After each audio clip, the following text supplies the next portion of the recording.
నెల్లూరు జిల్లా రాపూరులోని సివికే ప్రభుత్వ జూనియర్ కాలేజ్లో పాఠ్య పుస్తకాలు, నోట్బుక్స్, బ్యాగ్లను పంపిణీ సందడిగా జరిగింది.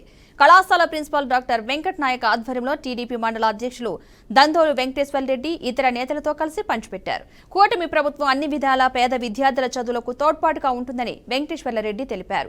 కాలేజ్లో కావాల్సిన మౌలిక వసతుల ఏర్పాటు చేసేందుకు ప్రభుత్వం కట్టుబడి ఉందని హామీ ఇచ్చారు. విద్యార్థులంతా బాగా చదువుకుని కాలేజ్కి మంచి పేరు తీసుకురావాలని ఆకాంక్షించారు.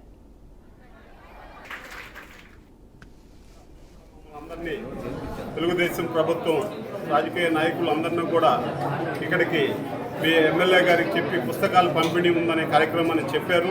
మేము మా ఎమ్మెల్యే గారికి తెలియజేశాం. ఆయన కొంచెం బిజీ కారణాల వల్ల మీరే పుస్తకాలు పంపిణీ జరపండి అని చెప్పంటే ఆయన అనుమతి తీసుకొని ఇక్కడ పుస్తకాలు పంపిణీ చేసేదానికోసం సర్పంచ్ గారి అధ్యక్షతన ప్రిన్సిపాల్ గారి ఆధ్వర్యంలో మేమందరం కూడా ఇక్కడికి రావటం జరిగింది. గత ప్రభుత్వంలో కాలేజీ వాళ్ళకి పుస్తకాలు కానీ బ్యాగులు కానీ ఎలాంటి పంపిణీ జరగలేదు. కాలేజీ స్కూళ్ళకి మేము ఇంత గ్రాంట్లు పెడుతున్నాం, అన్నీ చేస్తున్నాం అని చెప్పి అన్నారు.